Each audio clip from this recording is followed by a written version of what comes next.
Yun! Ito yung ulam na di ka magigilty. Bagong taon, bagong buhay, kaya naman let's cook something healthy pero yummy. Parang ikaw. Ay? Naku, mommy and daddy, matutuwa kayo dito kasi hindi tayo gagamit ng karne. Madali lang gawin, sobrang healthy pero sobrang sarap. Namili nga kami kahapon ng mga gulay na gagamitin ko. Inayos ko pa nga yung pagkakasalansan dito sa ref para hindi sila masira agad. Para magtagal yung buhay ng mga gulay. Ginandahan ko pa yung balot, gagamitin ko din naman lahat. Gagamit ako ng green onions or sibuyas na mura at cute na carrots. Anong naaalala mo?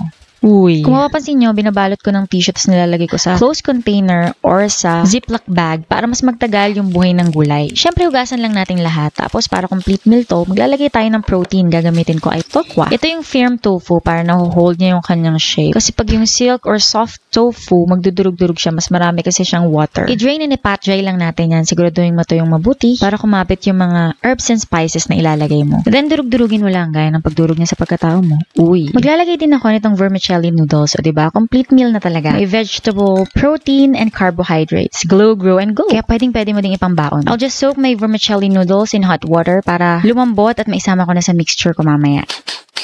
At para mas easy ang preparation, gagamit ako nitong food processor. Kaya kung meron kayo, gamitin nyo yan. Mas maganda kasi pag pinong pagka-catch-up natin dito sa ating mga ingredients. Dahil nga dumplings itong gagawin natin.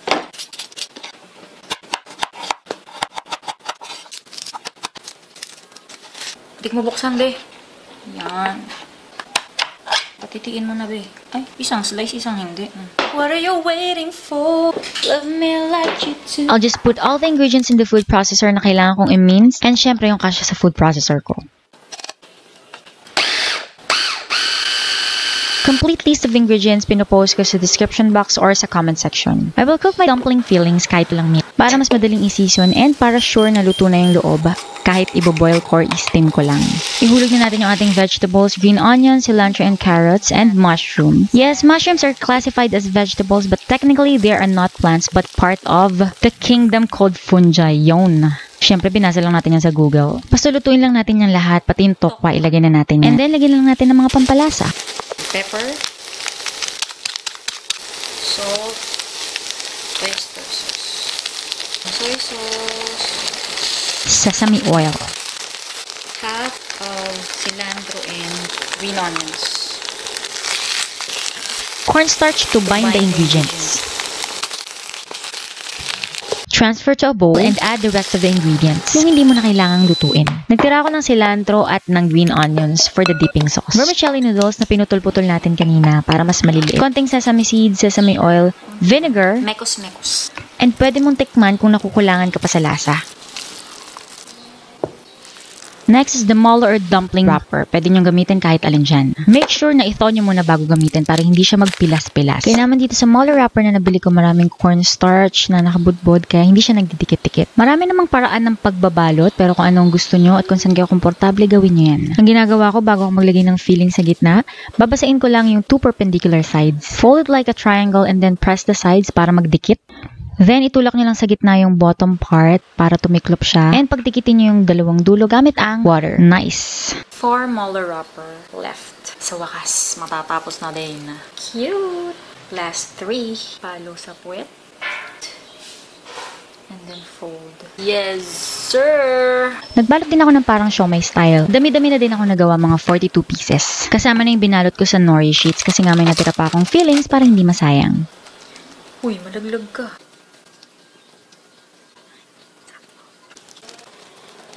2 methods yung gagawin ko sa pagluluto. Nagpakulo na ako ng tubig para i-boil yung ibang mga dumplings na gagawin ko. And then yung parang mga siomai style, i-steam ko naman siya gamit yung aking bamboo steamer. Sobrang bilis lang itong maluto. Kapag lumulutang na yung dumplings, ayun, pwede nyo nang hanguin. And syempre habang niluluto natin yan, gagawa na tayo nitong sauce. Green onions. Oops, huwag lahat.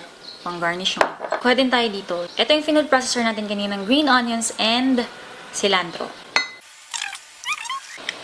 Garlic. Chili flakes. Konti lang. Oh, dami. Toasted sesame seeds. Kaka-toast ko lang nito. Sesame mucho. Char. Sesame oil to. Mga 1 tablespoon. Vinegar. Ang gamit ko, apple vinegar. Korean brand. Pwede kayong gumamit ng lemon juice or calamansi juice. Pwede din kahit na anong suka. Soy sauce. Likumki. Baka naman. Bango. And then, lalagyan natin ng water. Pero yung pinagpakuluan ng dumplings. Ah, sarap. Naku, magiging favorite nyo yung sauce na to. Sobrang dali lang gawin at sobrang sarap. Anghang. Sanggala. Ito na nga yung next method. Pwede nating steam gamit yung ating bamboo steamer o kung namang steamer ang meron kayo dyan. Maglalagay lang ako ng parchment paper. Ayan, gugupitin ko ng pabilog. At mag-spray lang ako ng konting oil para hindi dumikit yung aking mga dumplings. So, yan yung ating mga healthy way ng pagluluto ng ating dumplings. Ouch. Meron pa tayong another 3 ways. Pwede nyong i-air fryer, pwede nyo ding i-pan fry, and syempre, pwede nyong i-deep fry. Pero kung gusto nyong mas healthy options, itong dalawang ginawa ko. Sobrang sarap niya talaga. Magkasunod ko ang inulam at hindi ako nasawa. Pero dahil dalawa lang kami dito ni Kelvin at madami-dami yung nagawa ko, kaya inilagay ko lang sa isang closed container yung mga natira at inilagay ko sa freezer para anytime pwede kong lutuin.